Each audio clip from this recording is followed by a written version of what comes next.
你知道吗？ NPD 母亲给你的母爱，其实是对你最大的控制和伤害。许多人这辈子都不敢质疑母爱，因为整个社会都在歌颂母亲的神圣、无私和伟大。而我们从小被教导要孝顺她，要感恩、理解和体谅她，即使是在我们最年幼无助时，就反复经受着她的批评、控制、羞辱，乃至否定、忽视和冷漠。但事实是，如果母亲本身就有强烈的自恋型人格障碍，也就是所谓的 NPD， 我们作为女儿是从来没有被真的看见和爱护过的。她需要的从来只是自恋需求的投射和吸取能量的血包。她在我们身上看见的永远是她自己。而在父系男权社会和家庭中，妻母非母的情况下，母女关系也从来不是单纯的家庭内部和情感需求问题，更是一种代际创伤的延续，一场性别政治的斗争，甚至是结构性压迫剥削的隐秘战场。那么，如何识别 NPD 母亲？为什么许多母亲会成为 NPD？ 如何脱离 NPD 母亲的影响？我们将从自然女本位视角出发，通过识别、分析、脱离的3部曲形式，一步步为你揭开母爱的真相，深度拆解父系男权家庭的权力关系，希望带给你更多解决和改变的可能。在本系列的第1部识别里，我们将集中探讨几个核心问题：什么是 NPD 母亲？她有哪些典型的行为模式？为什么你一直对自己如此苛刻，总是觉得自己还不够好？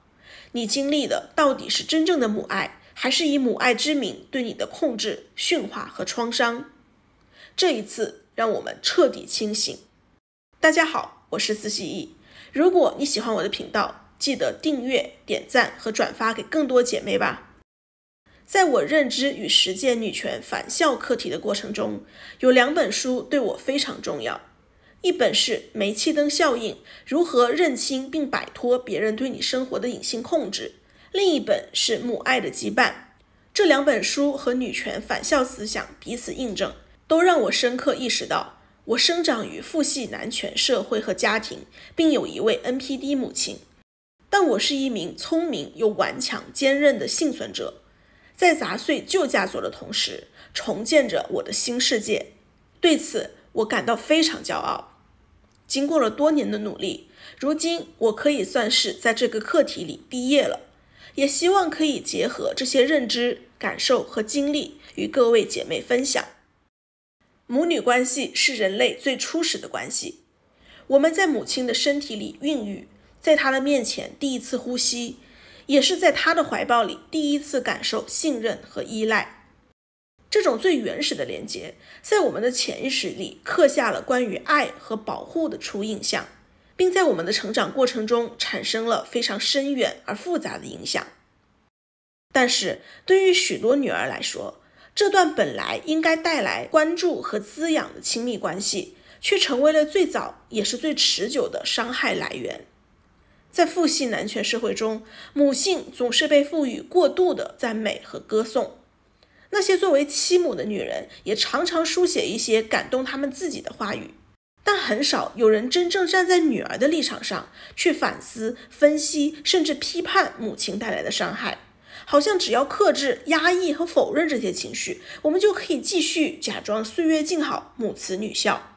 但是认知是改变的第1步，我们必须面对真相，看清自己究竟遭遇了什么。只有这样，我们才能够真正开始复原、回归和重建。从女权的角度来说，她们是妻母，真正的母亲是强大的、自足的，并不会制造父亲的概念和权力结构，而是在充分准备后，在母系环境里以全女抚养的方式养育女儿，将所有的关注与资源给到后代，确保一代代的女儿在这样的托举中更加强大。而妻母非母，是因为他们自身孱弱匮乏，却渴望父系供养，于是向男权或者说某个男的投诚，并献祭自己的女儿。他们制造了父亲的身份，并教育女儿步他们的后尘，效忠于这位父亲和未来的丈夫。女儿也就此在父系环境中被迫延续这种孱弱和匮乏，很容易陷入代际的恶性循环。我们作为自然女，已经知道要返校，不再试图寻找或者证明所谓的母爱，而是清醒地意识到，正是妻母作为父系男权的代理人和建设者，带给了我们多少无妄之灾。而从非女权的角度来看，他们是 NPD， 也就是自恋型人格障碍者。他们在情感上是匮乏而自私的，在尚未成长成真正强大自足的女性之前，就为了某个男人、某段爱情、某种利益而生下了女儿。他们并不具备抚育他人的能量和能力，不仅无法为女儿提供爱与支持，反而因为女儿年幼，对她不设防，又具备天然的精神能量，于是反过来吸取女儿，把她当成自己的血包，还沾沾自喜。而母亲是女儿成长过程中最初的角色榜样，所以这种伤害往往是代际传递的。他们的母亲曾如此对待她，所以她现在又以同样的方式对待自己的女儿，而她的女儿将来也可能会成为另一个她。不夸张地说，一个孱弱匮乏的女人就可以影响甚至摧毁包括自己在内的4代女性。再说到父系男权家庭里另一个严重的问题，重男轻女，或者说爱男害女。一个病态自恋的母亲会把女儿视为自我的反应和延伸，而把儿子视为一个独立的个体，所以他们会欣赏、鼓励甚至崇拜儿子，希望儿子作为更优秀的他者超越他自己，就会苛刻地对女儿施压、审视和批判，要求女儿尽可能和自己保持一致，以确认自己过去的选择是正确的、合理的。如果女儿胆敢跟他不一样，或者做出了跟他不一样的选择，他的自恋就会受到冲击，甚至认为这是女儿对他的否定。但事实上，每个人都有不同的人生经历，也有权做出不同的决定，并为之负责。生下女儿并不是复制出一个缩小版的自己，而是迎来了一个与自己有些相似，却在本质上完全独立的主体。没有意识到这一点的自恋母亲，就会在女儿按她自己的意愿行事和生活时，极端的愤怒和拼命的打压。于是，很多年幼的女儿为了赢得妈妈的爱和夸奖，或者为了避免激烈的冲突，一直会努力模仿母亲，迎合甚至取悦母亲。但是 NPD 母亲却从来不会真正给女儿肯定和称赞。在一次次尝试靠近母亲却又失败之后，女儿很容易就会得出一个结论，她对这个世界并不重要，是自己不够好，所以无论怎么努力都无法被真正的看见和理解，更不可能也不值得被爱和珍视。这种扭曲的对爱的认知，让她逐渐习得一种错误的模式，也就是想要获得别人的感情回应，必须时刻察言观色，小心翼翼迎合他人，不断地取悦对方。他所理解的亲密不再是双向流动的爱，而是一场单方面的讨好和牺牲。这种错误的认知当然会在他长大之后让他吃尽苦头。一方面，他可能会自尊低下，百般跪舔男的，只为换取一点点爱或者利益。另一方面，只要有哪个男的稍微对他好一点，他就会感激涕零，好像捡到了天大的便宜一样，瞬间陷入他超爱的状态。那么，到底什么是病态自恋 NPD 呢？简单来说，这是一种彻底以自我为中心、情感封闭且缺乏同理心的心理结构。他们的眼里没有别人，只有我。这并不是健康的自爱或者自尊，而是一种盲目夸大的自我执迷。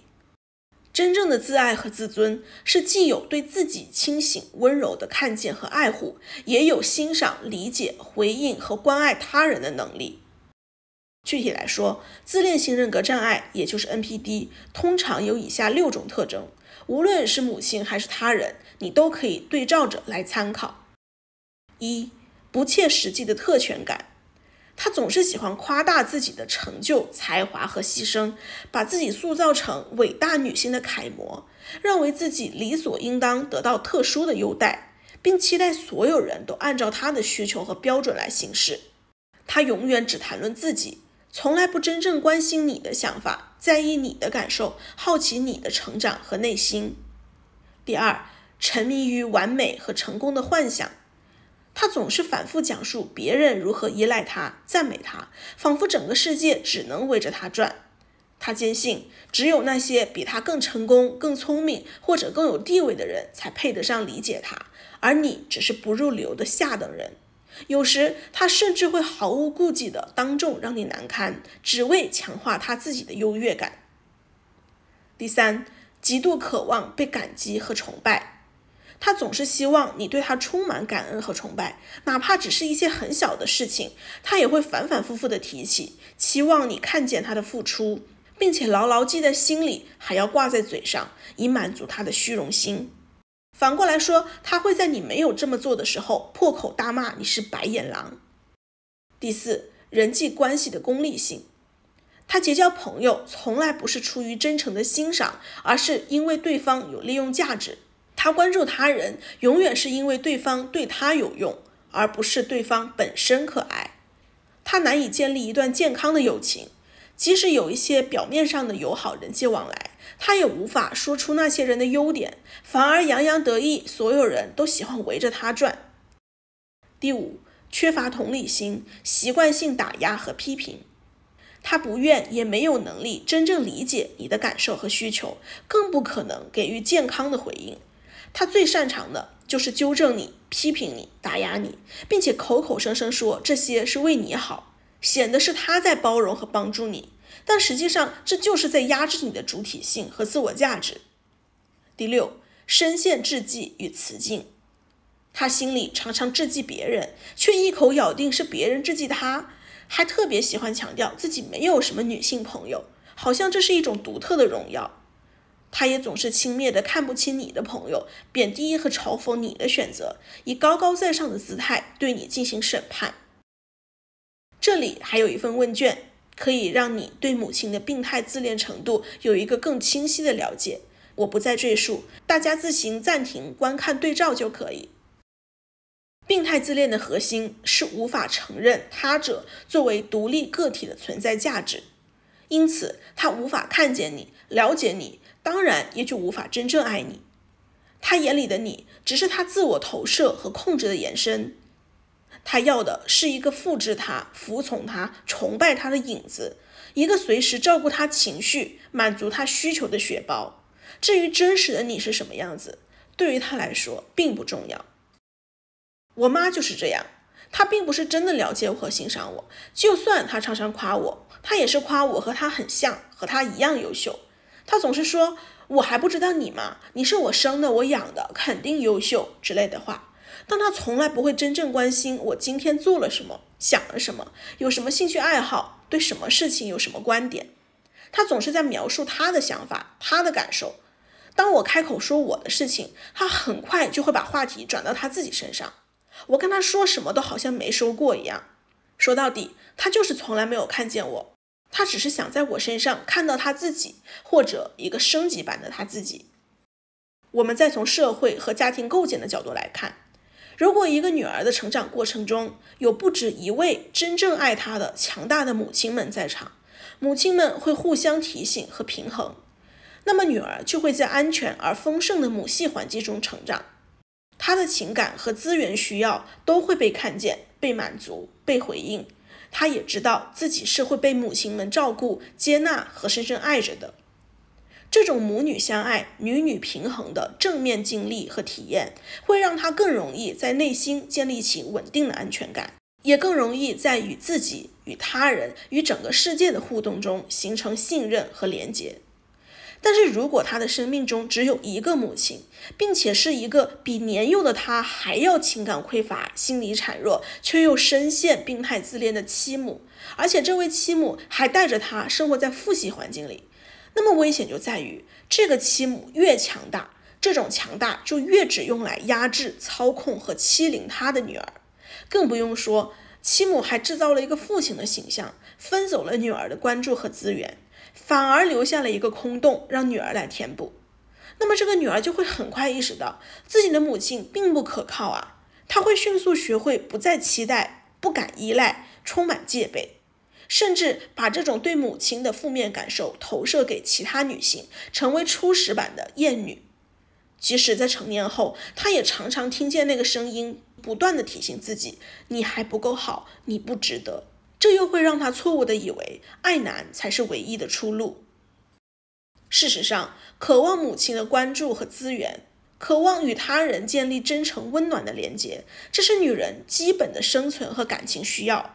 而父系妻母很难完整给到女儿这些， NPD 母亲更不可能给，反而还会吸。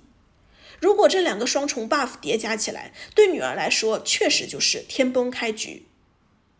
我认为女权不必否认女人有这些基本的感情需要，明明是对方做错了，而不是自己不需要。而且我们知道自己缺失了什么，才能更加意识到这一切的扭曲和错误，不再重蹈覆辙，把自己又陷入新的恶性循环。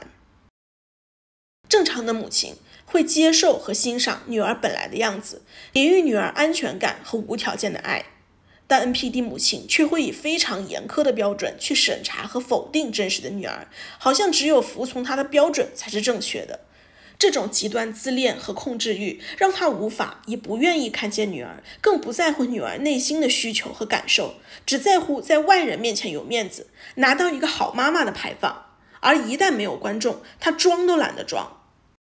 正常的母亲会用资源和环境托举和支持女儿的成长，让女儿更加健康和自信。所谓长江后浪推前浪，一代更比一代强。但 NPD 母亲却心胸狭隘，充满知己，见不得女儿比自己自由、快乐和优秀，不仅不为女儿感到骄傲自豪，还会感觉到自己受到了威胁，明里暗里的贬低打压，以为这样自己在家才有主导权力和地位，毫无长远眼光。正常的母亲会鼓励女儿自由发展个性与兴趣，追寻自己的人生目标，但 NPD 母亲却从来不允许女儿有自主的思考和选择，只会按照自己的偏好、需求和利益控制和干涉女儿的选择，甚至动不动就批判甚至惩罚任何不顺从的行为。